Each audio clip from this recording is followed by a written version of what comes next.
Chers amis, chers camarades, permettez-moi de vous souhaiter la bienvenue dans cette salle, dans la maison des communistes, de vous souhaiter une bonne et heureuse année, permettez-moi de remercier l'ensemble du personnel et militants de la Fédération des Bouches-du-Rhône, de la glorieuse fédération. Qui cette année encore a œuvré dans pas mal d'initiatives,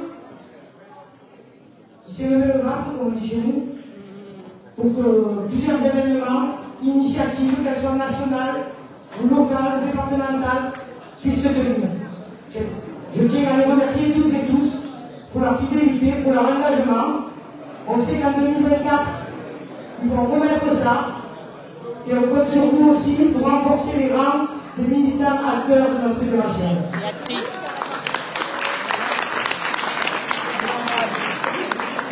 Avant d'entamer le discours traditionnel de notre secrétaire départemental,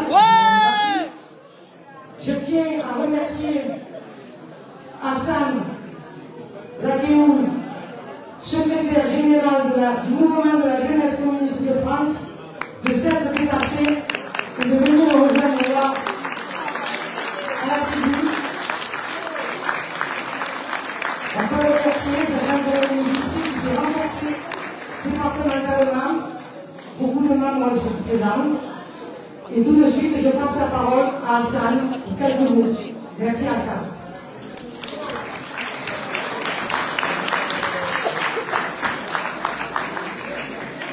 Merci Naïma.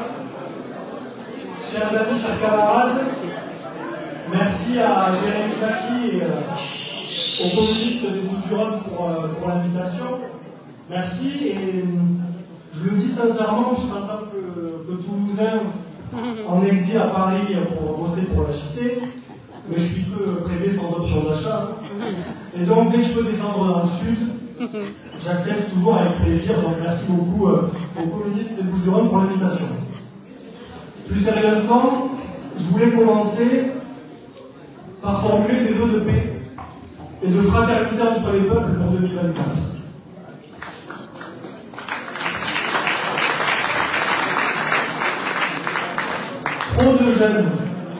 Trop de jeunes sont sous les bombes ou derrière un fusil, alors que leur place devrait être en formation ou au travail. Et trop faibles sont les voies de paix. Les diplomaties et la communauté internationale ont échoué, s'enfermant dans des logiques guerrières pour servir quelques intérêts géopolitiques, avec à chaque fois des profiteurs de guerre qui s'enrichissent sur le dos de la mort. Et dans ce contexte, je voudrais avoir une pensée particulière pour le peuple palestinien qui subit la colonisation, l'apartheid, l'occupation. Peuple qui se fait massacrer par l'armée israélienne, armée la plus immorale du monde. Lutter contre le terrorisme, oui, mais pas comme ça. Bombardement à l'aveugle, coupure d'eau et d'électricité, meurtre de civils, la barbarie de Tsahal est innommable. Avec vous et toute notre force, je veux dire paix en Israël et en Palestine, liberté pour le peuple palestinien.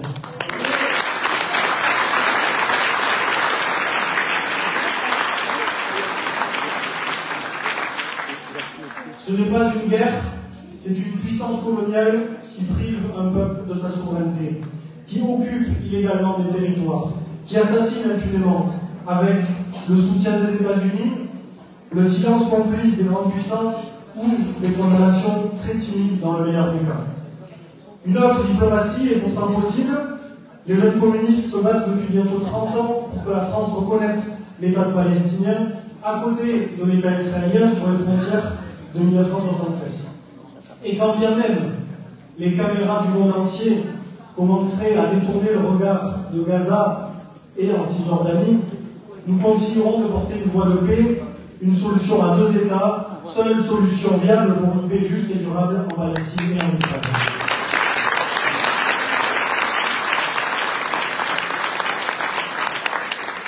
Que 2024 soit donc une année de paix, nous mettrons toute notre force dans cette bataille, fidèle à notre histoire, fidèle à l'ADN des communistes.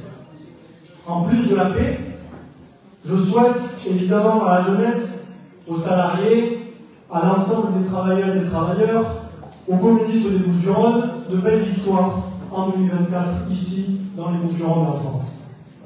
Comme l'an dernier, pour nous, l'éducation sera une priorité, en commençant par la lutte contre la réforme du lycée professionnel, triste projet du gouvernement. Qu'ont fait les jeunes en bac pro pour ne pas avoir le droit à des cours de maths et de français en quantité suffisante? Qu'ont fait les jeunes en bac pro pour ne pas avoir le droit de passer autant de temps que nécessaire à l'atelier avec un prof, mais si tant de temps à l'entreprise avec un patron, comme le prévoit la réforme? Leur seul tort, c'est de ne pas être né dans la bonne classe sociale. Leur seul tort, c'est de ne pas être né sous la même étoile que celles et ceux qui nous dirigent. Il y a un mépris de classe insupportable du gouvernement. En considérant qu'il n'y a pas besoin d'apporter un socle de savoir commun, de développer l'esprit critique des jeunes en bac pro, mais simplement former les travailleuses et travailleurs corvéables à merci, et le plus vite possible, le gouvernement va finir par empêcher ces jeunes de devenir des citoyens. Et bien dans chaque fédération de France, et je l'espère ici dans les Bouches-du-Rhône, les jeunes communistes seront à l'offensive sur ce sujet. Et je vous annonce que dès les semaines prochaines, nous créerons des dizaines de comités de défense du lycée professionnel partout en France pour organiser un grand mouvement social contre cette réforme.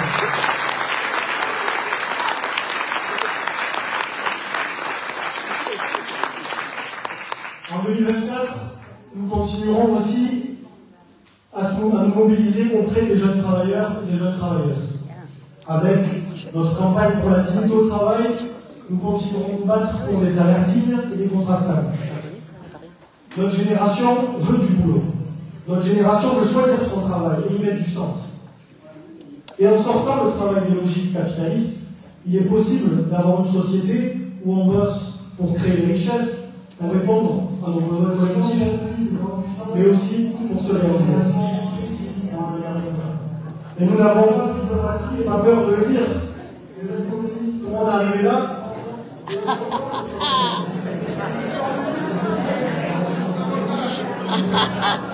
C'est des sourds.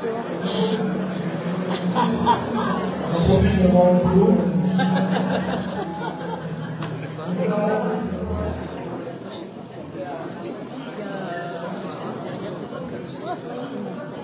C'est la pause. Mais elle aussi, elle a compris qu'il ne faut pas visiter dans le sud.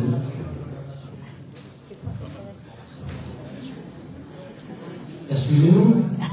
C'est pas grave. Notre génération donc veut se réaliser au travail. Et nous n'avons pas peur de le dire. Pour en arriver là, il va falloir une révolution.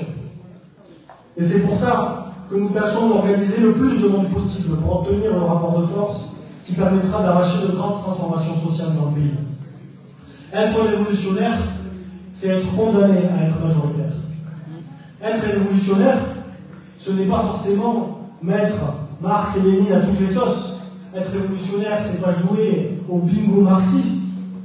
Être révolutionnaire, c'est trouver l'équilibre entre le fond et la forme. Être révolutionnaire, c'est parler à tout le monde. Être compris, convaincre. Et donc, dans la période politique que nous vivons, où l'extrême droite prend de plus en plus de place, où les libéraux tendent la main à l'extrême droite au Parlement, voire même dans la rue, je pense qu'il y a un grand défi pour les progressistes et pour nous les communistes. Il va falloir parler à tout le monde. Il va falloir parler à toutes les jeunesses. Signer de grandes tribunes pour appeler au sursaut, pour aller dire partout et à tout le monde que l'extrême droite est la pire des saloperies, je pense que ça a démontré son inefficacité. Alors il faut le faire. Mais il faut aussi construire une unité par les luttes. Il faut aussi se battre pour sortir de notre zone de confort, pour parler à tout le monde, parler à toutes les jeunesses. C'est ce que nous faisons chez les jeunes communistes. Parce que c'est sûr, dans les grandes facs parisiennes, dans les grandes villes du pays, là des militants nous en croisés. Là il y a du monde. Mais par contre, quand il faut sortir un peu de ces grands axes, là il n'y a plus personne. Et moi je dis que les communistes, nous avons le devoir d'aller parler à tout le monde, à toutes les jeunesses, aux jeunes en bac pro, aux jeunes en CFA, aux jeunes apprentis, aux jeunes dans les lycées agricoles, aux jeunes des villages, des petites villes et des villes moyennes. Tous ces jeunes-là, qui sont souvent très éloignés de la politique. Pour ces jeunes-là, ce sera Jordan Bardella ou ce sera nous. Alors, chers camarades, faisons en sorte que ce soit nous.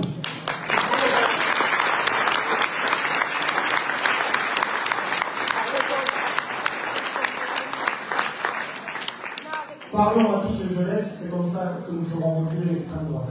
Voilà le cap que continuera à tenir la JC en 2024, et je crois que c'est le plus bel hommage que nous puissions rendre à Lénine pour les 100 ans de sa mort. Voilà, bravo.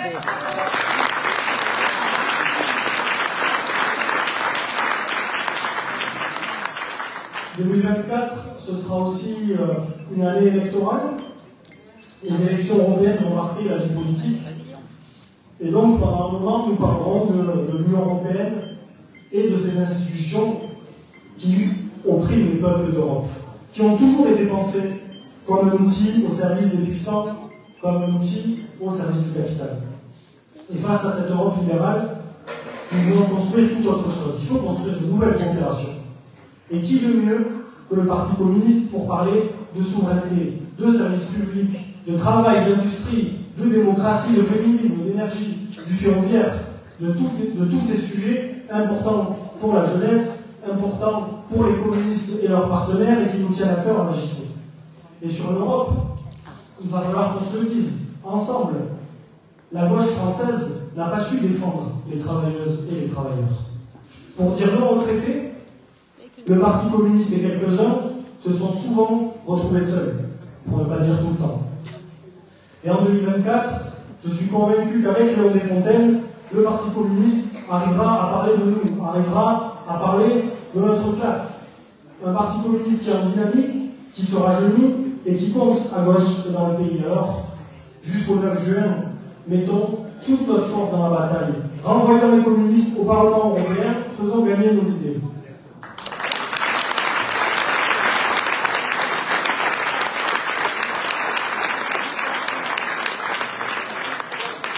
Chers camarades, une année de plus commence, une année durant laquelle nous ferons en sorte d'être l'organisation la plus ouverte possible. Et pas pour les jeunes déjà militants, pas pour les jeunes déjà de gauche, mais bien pour l'ensemble des jeunes qui ont intérêt au changement, pour nos collègues, pour nos amis, nos camarades de classe.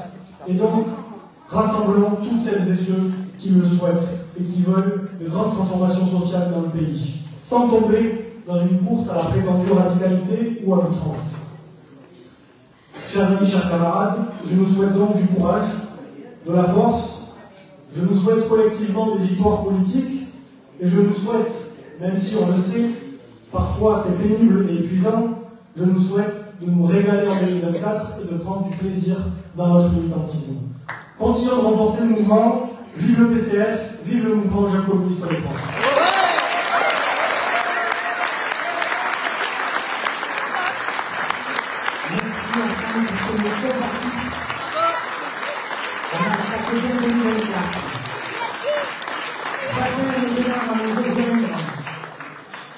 Monsieur Jérémy Baki, secrétaire départemental de la Fédération du Parti communiste des Bouches-du-Rhône et sénateur des Bouches-du-Rhône pour le discours traditionnel de vœux de la fédération.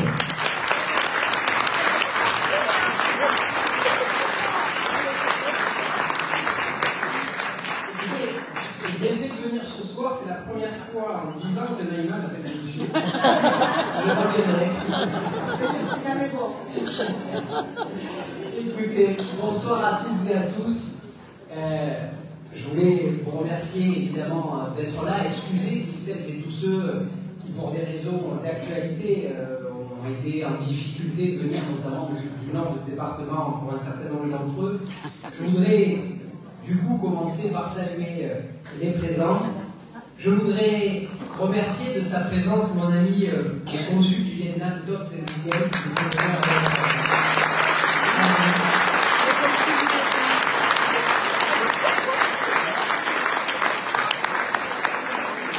Je voudrais remercier Madame Zanzou, représentant M. Dong Hongli, consul général de la République populaire de Chine, accompagné de Madame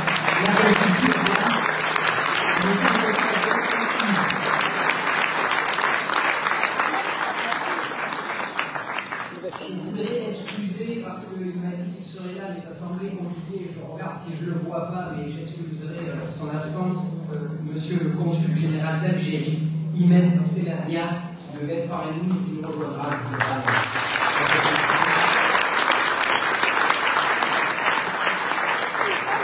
Je voudrais saluer la présence.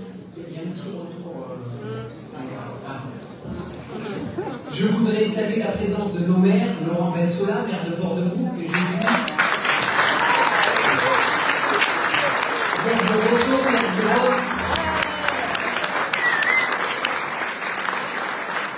Je voudrais excuser l'absence de André Moulineau, maire de Septem, et qui est représenté par Mme Sophie Selton, première adjointe de Septem.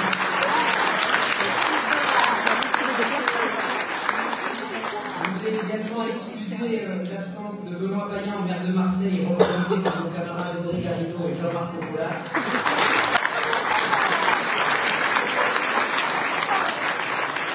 Je voudrais aussi saluer, alors c'est un exercice compliqué parce qu'il s'agit de milliers de personnes et j'espère que je ne ferai pas taper sur les doigts. Saluer nos conseillers départementaux que j'ai aperçus, Audrey Garrido, que je viens de citer, Gérard Fro et Magali Giorgetti.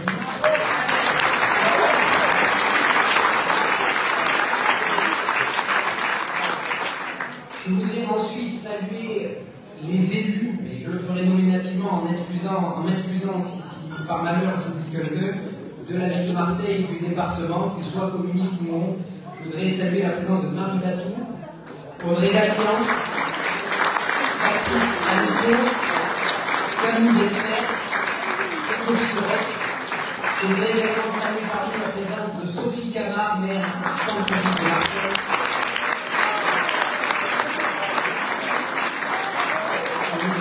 Saluer Marie-Jo Cernolas, Nathalie Tessier,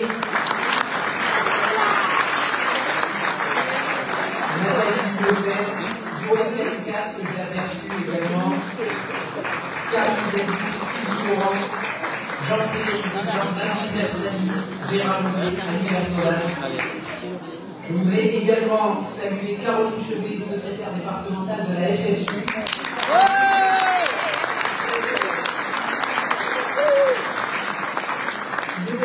Président de la Marseillaise.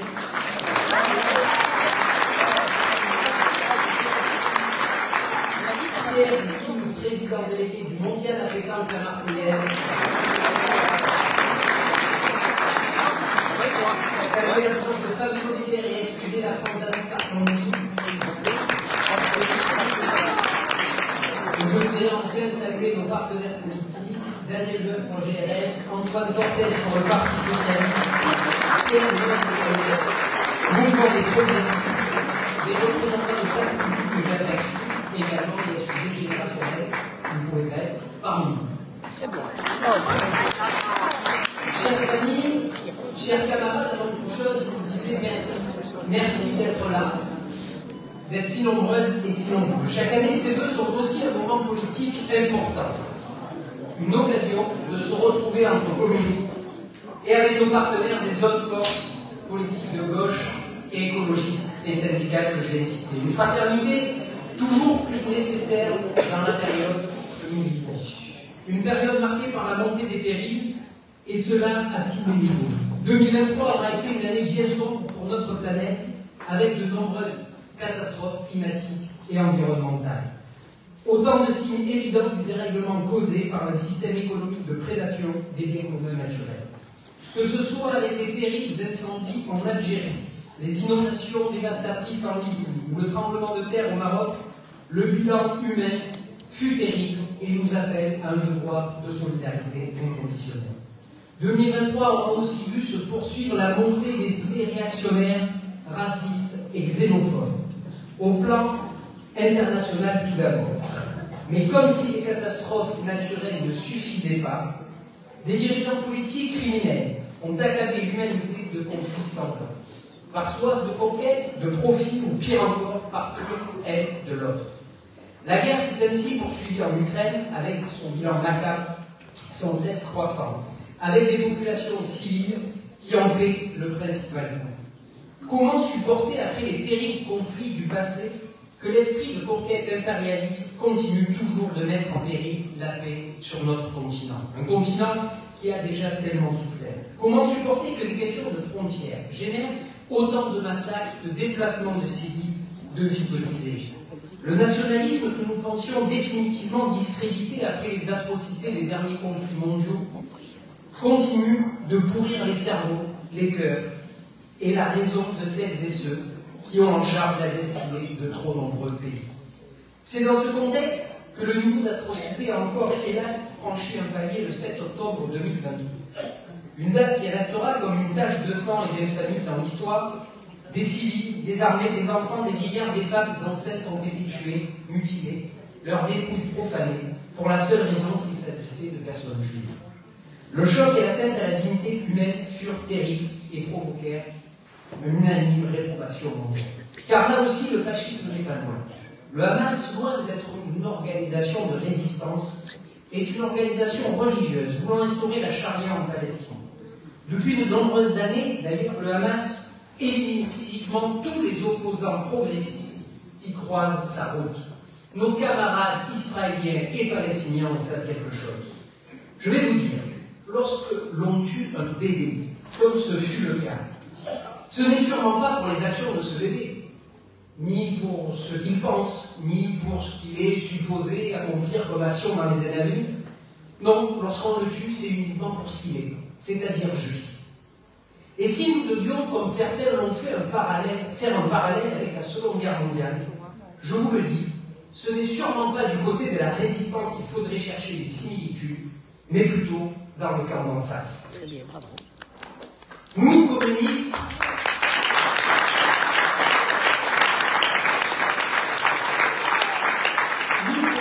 nous savons ce qu'est la résistance. Jamais nos pères, nos grands-pères, nos grands-mères n'ont sombré lors de leurs actions de résistance face à l'occupant et à la milice dans des actes aussi contraires au respect de la vie humaine. Nous, communistes, avons dénoncé sans la moindre ambiguïté ces atrocités. En aucun cas, elles ne peuvent se justifier. On ne répond pas au crime par un crime. L'atrocité du 7 octobre se poursuit avec la détention d'otages civils israéliens dans la bande de Gaza. Des otages qui subissent le même sort que la population palestinienne. Une population à nouveau prise en étau entre le fanatisme religieux du Hamas et la brutalité sanguinaire de l'armée israélienne. Car comme toujours, la réponse de Tsahal est disproportionnée, inhumaine. Elle ne fait que poser les bases de la prolongation sans fin d'un conflit qui dure déjà depuis trop longtemps. À l'atrocité du 7 octobre, Israël réplique par une autre atrocité, par des crimes contre des civils désemparés, pris au piège sur des bombardements aveugles. Déjà plus de 25 000 victimes, dont plus de 22 000 victimes civiles, femmes, enfants et vieillards en première ligne. Il est grand temps d'arrêter ce bain de sang, de stopper cette folie meurtrière de Netanyahou, un personnage qui, selon nous, devra répondre internationalement de ses actes, de ses ordres. Tout comme les soldats israéliens qui récemment se pavanaient sur les ruines et les cadavres en Palestine, tuant en coup portant des civils qui avaient eu le seul tort de se trouver sur leur chemin sanguinaire. La seule issue de Netanyahou est de poursuivre ce massacre pour se soustraire à la justice, avec l'espoir que notre démagogue, celui-ci nord-américain, Donald Trump, soit élu au mois de novembre prochain aux États-Unis. Un scénario cauchemardesque avec entre eux l'extension du conflit au Liban, mais aussi dans les pays limitrophes.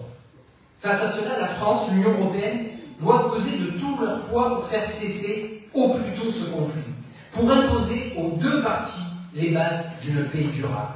Car en 2024 doit être enfin l'année de la paix au Proche-Orient.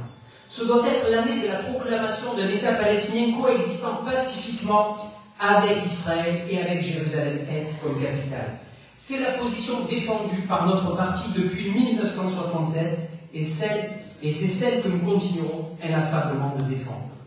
Et c'est avec cette volonté de paix, cette volonté de fraternité, que nous continuons de mobiliser pour le droit international, de nous mobiliser contre la poursuite de la colonisation. Les colons fanatisés qui accaparent des terres, des puits, des vergers de manière arbitraire et qui terrorisent et humilient des populations entières. Un arbitraire que la communauté internationale, d'ailleurs, n'a que trop toléré et condamne aujourd'hui au travers de l'ONU. Nous avons aussi lancé une grande campagne pour la libération des prisonniers politiques à commencer par celle de notre camarade Marwan Barghouti.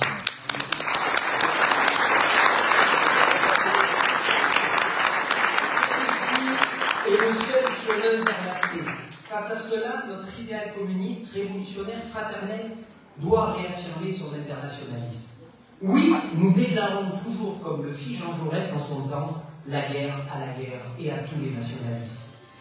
L'avènement de la fraternité universelle, terme cher à notre cœur, est notre seule boussole, l'objet de nos combats, mais aussi de nos mobilisations. Car ailleurs, dans le monde, les fascismes progressent également. Que ce soit en Italie, en Suède, ou plus récemment en Argentine. Cette poussée mondiale montre à quel point le capitalisme, à bout de souffle, qui peine à maintenir un taux de profit suffisamment élevé à son goût, choisit les formes de plus en plus autoritaires de gouvernance, voire même la guerre. Malheureusement, la France n'est pas épargnée, relent fasciste aussi en marge de la loi immigration votée à l'automne dernier. Emmanuel Macron, qui se voulait être un rempart contre l'extrême droite et ses idées, n'a fait qu'abîmer notre modèle social et républicain et en est devenu un marchepied de l'extrême droite. Bien évidemment, à s'attaquant, comme il l'a fait en 2023, à notre régime de retraite par répartition à travers une réforme inique rejetée par plus de 90% de la population, mais aussi une réforme que nous avons combattue pied à pied, dans la rue, à l'Assemblée, au Sénat. Je salue d'ailleurs, il s'excuse de ne pas pouvoir être là ce soir, l'action de notre camarade député Pierre Daréry, qui est retenu à l'Assemblée ce soir, et il m'a chargé de transmettre.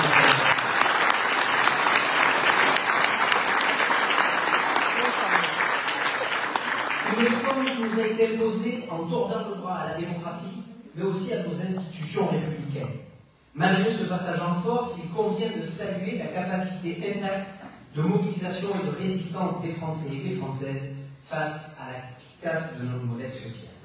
Il convient également de saluer le rôle des forces syndicales et leur esprit de responsabilité dans les moments difficiles que traverse notre pays.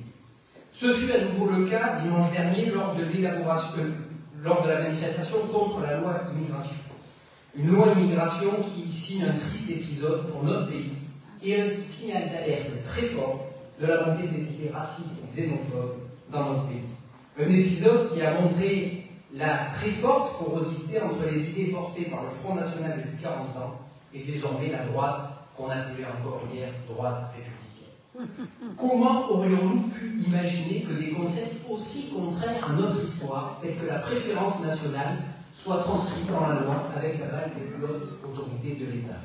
Bien heureusement, le Conseil constitutionnel est venu rappeler à M. Sotti, Bardella, Darmanin, Macron, que nous étions encore un État de droit. Un État qui se devait d'être fidèle et conforme à sa Constitution, mais plus encore à sa tradition humaniste d'accueil et d'asile. Une tradition qui est aussi la base de l'identité de Marseille et plus largement de notre département et notre région. Et malheureusement, comme souvent, lorsque les réactionnaires de tous bords, les fascistes, pointent le bout de leur nez, ce sont les femmes qui en payent en premier le prix. Ce combat pour l'égalité femmes-hommes et les violences sexistes et sexuelles est nécessaire et plus que jamais d'actualité. Comme vous, j'ai été choqué du soutien apporté par le président de la République à Gérard Depardieu suite à la révélation de ses propos et de ses comportements absolument inadmissibles. Comment ne pas avoir les effets délétères que produit ce soutien sur le long et laborieux travail que nous avons accompli pour éradiquer ou tenter d'éradiquer les violences sexistes et sexuelles? Alors rassurez-vous, mes camarades, je ne vous ai pas convié ce soir uniquement pour vous saper le moral, parce que je suis conscient que ça fait 10 minutes que je rajoute des couches, des couches, des couches. Il me revient d'ailleurs une citation en tête, celle de notre camarade italienne Antonio Gramsci, grand résistant face au fascisme. Qu'est-ce qu'il a dit?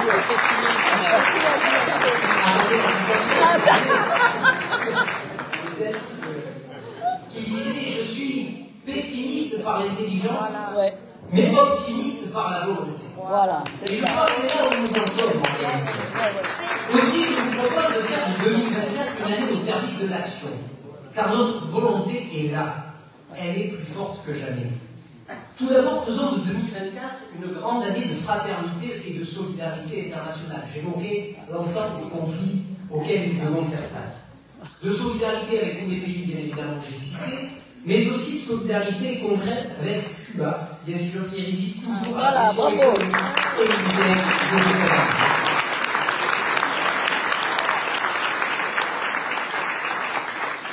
Une situation de plus en plus difficile à tenir d'ailleurs pour les Cubaines et les Cubains quand on sait que les mesures qui ont été prises par l'administration Trump 9 jours avant son départ de la Maison Blanche sont dramatiques pour les Cubaines et les Cubains. En 2 mots, je ne serai pas très long, mais je crois que c'est important d'y revenir. L'administration Trump a durci les termes du blocus, mais a aussi pris ce qu'on appelle des mesures d'extraterritorialité. Alors qu'est-ce que c'est que ce mot barbare? C'est qu'on interdit à toutes les entreprises du monde, quelle que soit la nationalité, de commercer avec Cuba si plus de 10% des composants du produit sont des produits américains. Si l'entreprise décide malgré tout de commercer avec Cuba, le marché des États-Unis lui est interdit. Et face à cela, on a une apathie totale de réaction de la France, de l'Union européenne, parce que ces mesures-là portent atteinte en réalité à notre souveraineté nationale. Et les capitalistes qui sont souvent très forts pour expliquer la concurrence libre et même procès, j'en ai pas entendu quelques hommes, quelques rares personnes se lever contre cela. Je le dis parce que nous avons décidé de lancer une grande campagne de solidarité avec Cuba, de solidarité concrète, matérielle, mais aussi une grande campagne politique pour soutenir ce pays qui, pour le coup, à chaque crise mondiale, a su soutenir le reste du monde. Je prendrai simplement 2 exemples. La crise Ebola en Afrique, c'est les médecins cubains qui sont allés vacciner les populations massivement en Afrique alors que les pays dits développés tournaient la tête. Et c'est encore les médecins cubains qui sont venus en Italie dans les premières semaines des Covid pour vacciner la population. C'est encore les médecins cubains qui sont allés aux Antilles, en Guadeloupe et en Martinique parce que l'État français n'était pas en capacité de gérer l'afflux de malades dans les Antilles. On voit bien comment ils en sont aujourd'hui remerciés. Donc la fraternité, je le disais, avec nos camarades du monde entier, et je tiens à nouveau à remercier de leur présence l'ensemble des consuls et des représentations nationales. Nous allons développer nos échanges, je le dis, et je vous l'annonce ici. Jeudi, nous tiendrons dans nos locaux une réunion fondatrice de l'association France Biennale. On relance l'association France Biennale. Et donc, cette vision qui nous jeudi à 18h, vous êtes évidemment toutes et tous les bienvenus.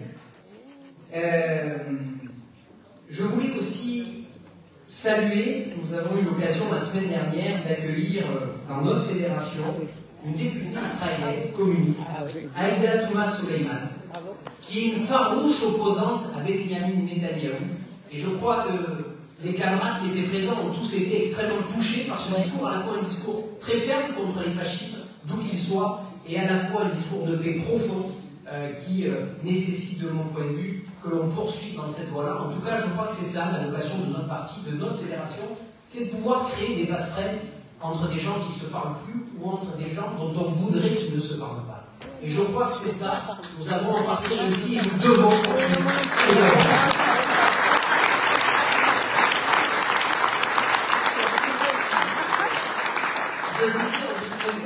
Nous ferons flotter très haut ce beau drapeau de l'internationalisme et nombreux seront les communistes mobilisés sur l'ensemble de ces postes. Je le disais aussi, 2024, nous renforcerons notre action en faveur de la défense du droit des femmes.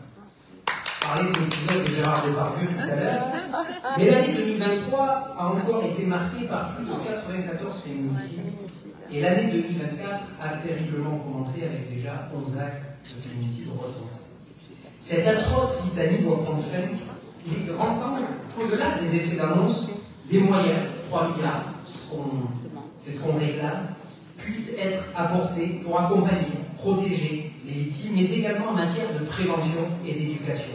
Et cela dès le plus jeune âge et tout au long de la scolarité, notamment avec des modules adaptés autour de l'égalité femmes-hommes, dès le primaire et jusqu'à l'université. Les droits des femmes qu'il faudra encore défendre, comme le droit à l'avortement. Je ne reviendrai pas sur les propos plus que scandaleux de mon président, celui du Sénat tout du moins, Gérard Larcher, qui avait accepté dans un premier temps un compromis qui était moyennement satisfaisant et qui semble faire marche arrière à quelques semaines de l'inscription dans la Constitution du droit à l'IVG. Manifestement, beaucoup de choses restent à faire. Nous, communistes, ferons toujours du combat pour l'égalité femmes-hommes et la lutte contre les violences sexistes et sexuelles une de nos priorités. Comme nous l'indiquions d'ailleurs lors de notre dernier congrès, notre projet est clair. Nous portons la mission d'une révolution féministe pour libérer la société à la fois du capitalisme, mais aussi du patriarcat, pour mettre fin aux violences faites aux femmes et réaliser l'égalité femmes-hommes dans toutes les sphères de la société. Nous faisons du combat contre ces violences, contre toutes les violences de classe, contre les femmes et contre toutes les dominations patriarcales. Une dimension majeure de notre combat émancipateur. Nous portons l'exigence d'un modèle de société dénué de rapports de domination, de marchandisation des corps et d'exploitation. Je crois qu'il est important de le réaffirmer. Nous avons pris des mesures d'ailleurs dans notre fédération pour travailler à la promotion de cadres féminines qui s'appuie d'ailleurs sur un projet depuis plusieurs années de formation plus qu'ambitieux et pour favoriser l'accession à des postes de responsabilité dans notre parti, dans notre département, à plus de femmes. Je crois que ça fait partie aussi de ce travail politique. Une mobilisation des communistes qui se poursuivra également nationalement face à la politique d'Emmanuel Macron et à son nouveau gouvernement finalement très sarkozyste, puisque lorsqu'on regarde les ministres du nouveau gouvernement, on a comme une impression de déjà-vu.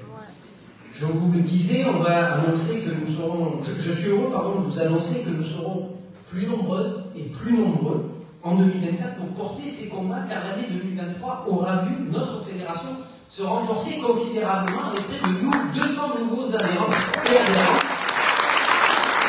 Je crois que c'est quelque chose d'extrêmement positif,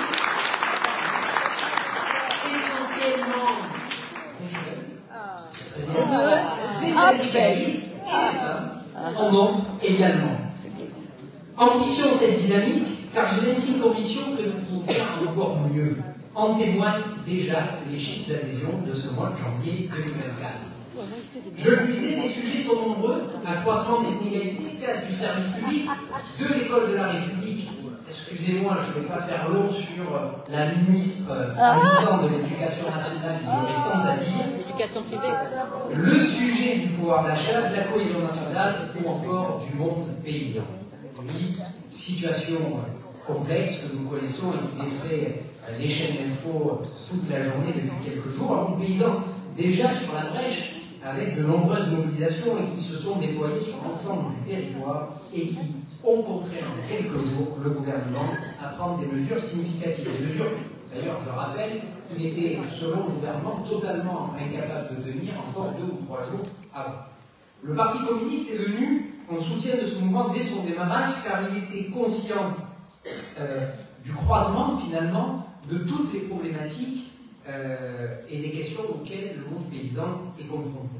La question environnementale est, de notre point de vue, aussi un véritable sujet, et il ne s'agit pas de faire quelconque concession, mais il s'agit d'accompagner le monde agricole dans une transformation, justement, de méthodes de production pour être plus en conformité face aux exigences environnementales. Ça nécessite, y compris qu'au niveau européen, la législation évolue pour permettre justement, puisque le capitalisme nous parle souvent de concurrence non faussée, de pouvoir permettre de tirer ces normes-là vers le haut et à l'ensemble de l'Union européenne.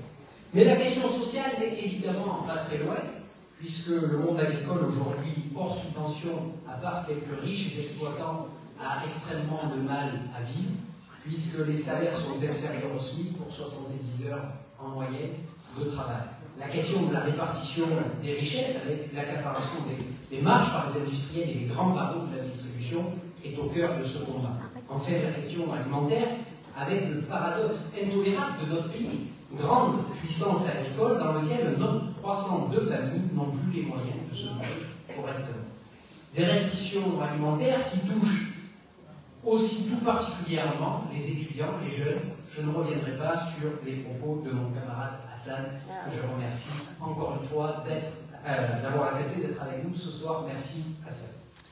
Aussi, je voudrais ici saluer à nouveau l'initiative de nos camarades qui sont mobilisés depuis plusieurs semaines pour organiser des ventes militantes de fruits et légumes à prix coûtant dans un certain nombre de quartiers populaires, que ce soit à Marseille, à Marseille, de partout sur le département. Nous allons amplifier, nous allons consolider ces ventes militantes à partir du mois de mars pour démultiplier partout sur notre territoire ce type d'initiative qui donne à voir de l'utilité concrète de notre parti.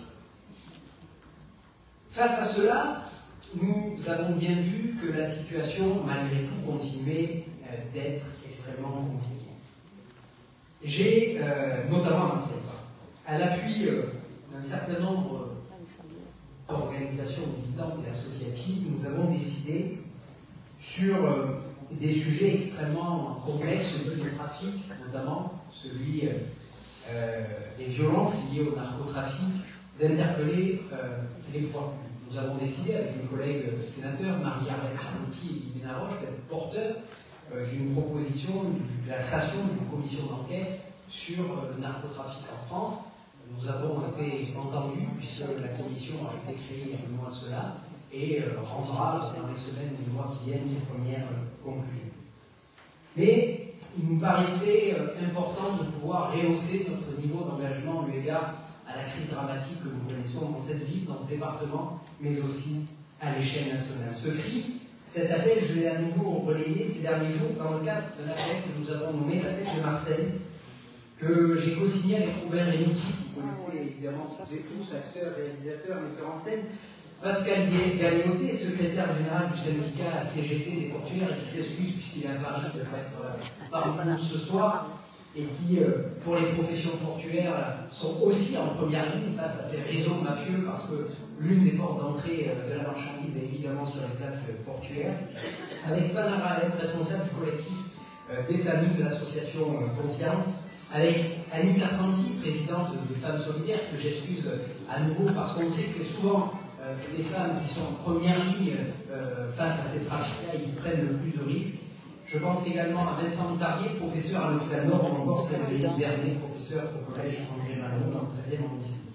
Je veux ici saluer, comme il se doit aussi, le travail du collectif Quartier Populaire de notre fédération et l'ensemble de ses membres, et plus particulièrement Marion Fournier.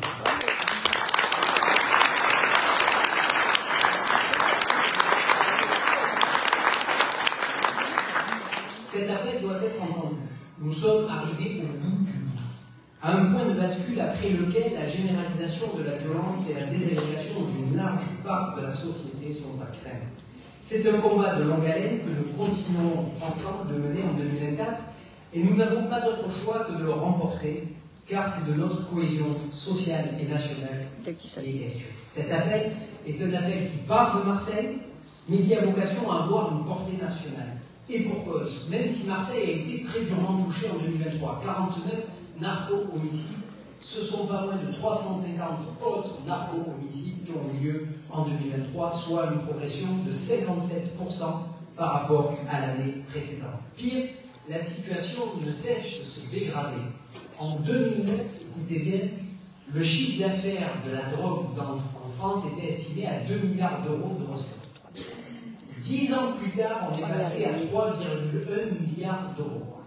On voit bien comment la politique du chiffre, instaurée par Nicolas Sarkozy, qui vise à communiquer jour après jour, semaine après semaine, se révèle finalement quelque part totalement inefficace. Parce que dans le même temps, les trafics prospèrent, augmentent, le nombre de consommateurs continue également d'augmenter, et aucune politique ambitieuse de prévention, de santé publique n'est mise en place dans notre pays. Face à cela, face à l'inertie des pouvoirs publics pour apporter des solutions est tout simplement insupportable. Comment accepter que des enfants de 11 ans, 12 ans, 13 ans soient menacés, eux, leur famille, de mort s'ils ne rejoignent pas les réseaux? Quelle réponse les pouvoirs publics apportent à ces jeunes-là? Quelle mise sous protection de ces jeunes, de leur famille, est mise en place? Comment accepter la multiplication des faits de torture à l'encontre de tous ces jeunes adolescents ayant refusé de rejoindre les réseaux? Il faut agir vite, et c'est tout le sens de cet appel. Car sans mobilisation citoyenne, sans rapport de force, à la fois face aux mafias, mais aussi face au pouvoir public, rien ne bougera. Nos camarades communistes italiens nous ont montré la voie il y a plusieurs années de cela. Ils ont toujours été en première ligne face aux mafias, toujours en première ligne face aux actions de ces organisations, parfois même au prix de leur vie. Aujourd'hui, nous devons montrer à ces millions de femmes, d'enfants, d'hommes qui vivent ces situations au quotidien qu'ils ne sont pas seuls, qu'ils sont entendus et que nous pouvons tous ensemble nous mobiliser. Cet appel va être imprimé à des dizaines de milliers d'exemplaires. Il est en cours d'impression à l'heure où je vous parle. Menons une grande campagne. Faisons signer des milliers de personnes dans notre département et au-delà des frontières de notre département pour qu'enfin les choses puissent bouger. J'ai été sollicité aujourd'hui, je vous le dis, c'est pas écrit dans le discours, mais par de nombreuses personnalités nationales, réalisateurs, acteurs qui ont vu passer dans la presse locale et nationale cet appel-là, pour me solliciter en me disant nous voulons aussi participer à cela, est-ce qu'on peut créer un comité sur notre département parce que les choses sont intéressantes. Les choses bougent et je crois qu'il faut évidemment continuer à mener cette bataille. Dans le même temps, Marseille a entamé un long et courageux travail de redressement après de trop longues années d'abandon et d'absence de projet. Nous sommes à mi-mandat et même si beaucoup de travail reste encore à accomplir, les premiers résultats de l'action engagée par la majorité du printemps marseillais sont une ville qui retrouve progressivement confiance et fierté en elle, une ville qui commence à recoudre ses plaies et ses cicatrices, à combler ses fractures sociales et territoriales. Une ville qui place l'école et la jeunesse au centre de son action, une ville dans laquelle l'action sociale et culturelle joue un rôle essentiel, et je voudrais ici saluer l'implication et la disponibilité de deux adjoints communistes, en l'occurrence Audrey Garrido et Jean-Marc Cocolin.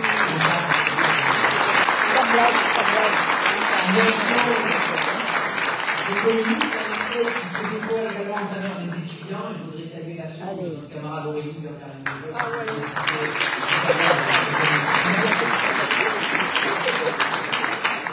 des nouveaux habitants, et ils sont nombreux et nombreux dans cette ville, Marie-Jo Sermolas, et en faveur du droit des femmes, et pour son action, ma camarade Nathalie Plessis.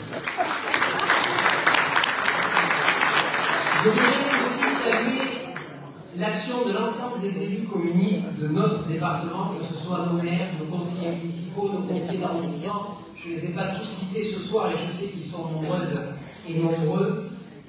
Je sais que leur travail est très apprécié, à la fois dans les municipalités, bien évidemment, que nous dirigeons, mais aussi dans les majorités plurielles des communes de ce département, et parfois même, en tout cas souvent de la population, dans les oppositions des communes de ce département. Ce rôle des élus communistes engendre, je le sais, beaucoup d'implications et de sacrifices pour les accompagner dans ces responsabilités. Ils et elles peuvent s'appuyer sur notre association départementale, la COP, anciennement l'ADEC, outil essentiel de formation et de mise en réseau des élus. C'est donc sur la base de ce réseau dense de militantes et de militants, d'élus, de jeunes de l'AJC, mais aussi de jeunes vétérans, que nous appuierons notre action en 2024. Une année qui s'annonce tous aussi chargée que ce fut 2023, car les coups portés par Macron à notre modèle social ne vont malheureusement pas faire. La situation internationale, je disais, nous à court terme que peu de perspectives d'amélioration et d'apaisement des conflits. En revanche, 2024 verra aussi une injustice réparée. Missak Manouchian entrera au Panthéon le 21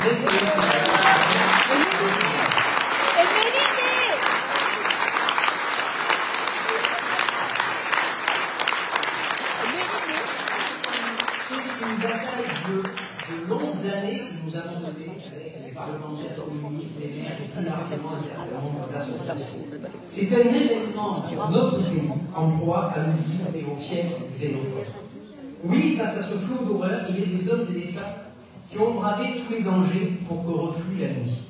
Nombreux parmi eux, les communistes ont été jusqu'ici finalement méticuleusement effacés de la mémoire nationale. Rouen Valérien, la même où la majorité des résistants fusillés étaient des communistes, une immense croix de Lorraine a été dressée par le pouvoir en place. Au Panthéon, la grande famille résistante restait privée de toute sa branche communiste, bien que celle-ci ne fût pas la plus mince, pourtant décisive. Injustice historique enfin réparée, la panthéonisation du couple Manouchian prend aussi un sens particulier, particulièrement important, en ce qu'elle témoigne d'une dimension majeure de la nation française et du meilleur de ce qu'a la nation française, la place qui ont tenu, qui tiennent et qui tiendront les étrangers, amoureux de notre grande révolution et de ses idées.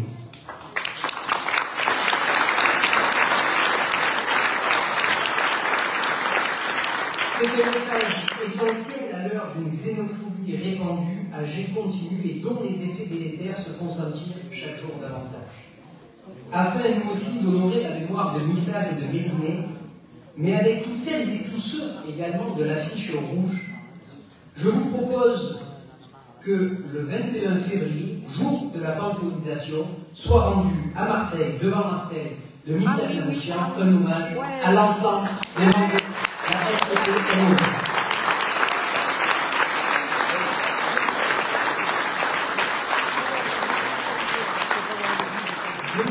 Sera aussi l'année des célébrations des 80 ans de la libération du département de Provence. Nous avons là aussi décidé que les communistes ne resteraient pas spectateurs de ces événements-là, eu égard notamment au rôle des communistes durant la résistance. Nous allons travailler à l'élaboration d'une plaque que je vous proposerai de dévoiler lors de notre assemblée de rentrée au mois de septembre, que nous poserons sur les murs de notre fédération. Sur cette plaque, je vous propose que soient inscrits l'ensemble des militantes et militants communistes tombés pendant la Seconde Guerre mondiale dans notre... Il y en a pas beaucoup. Pour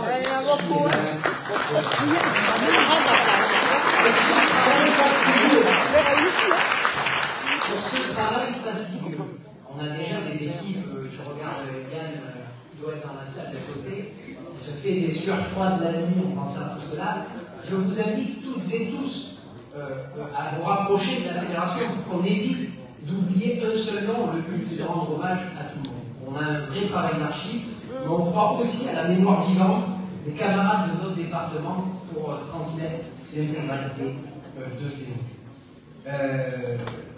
Nous aurons également, lors de notre traditionnelle fête à Fabrégou, qui se tiendra exceptionnellement fin février cette année, pour cause de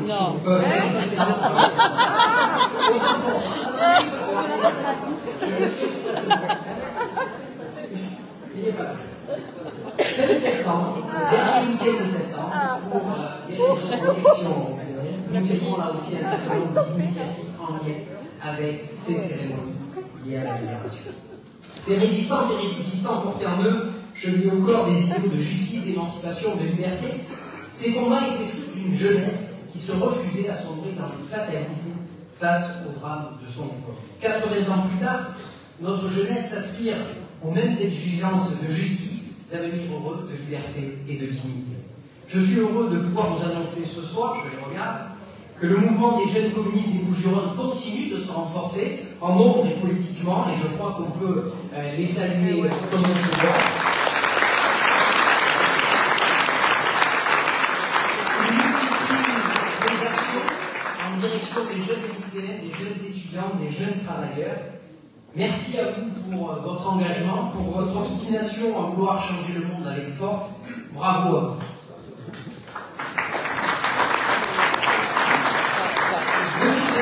Verra aussi notre fédération continuer de renforcer ses liens avec le monde du travail. La présence d'ailleurs d'un certain nombre de dirigeants de syndicats ce soir témoigne du lien de plus en plus étroit entre notre parti et le monde du travail. Dans un contexte d'attaque toujours plus forte contre les conflits sociaux, de remise en cause permanente de l'idée même de progrès, il est plus qu'indispensable de travailler main dans la main. Les travailleurs auront en plus de l'action de leur syndicat un parti politique à même de mener des combats et de tracer des perspectives et de poser en grand la question des changements sociaux. Et pour notre parti, ce sera l'occasion de continuer de nous structurer à l'entreprise. Car c'est précisément au cœur de l'entreprise que se joue de la manière la plus exacerbée qui soit la lutte des classes. Nous allons donc reprendre, comme nous l'avons déjà fait par le passé, un tour de l'ensemble des entreprises de notre département avec Patrice Cantargian, responsable aux entreprises dans les semaines.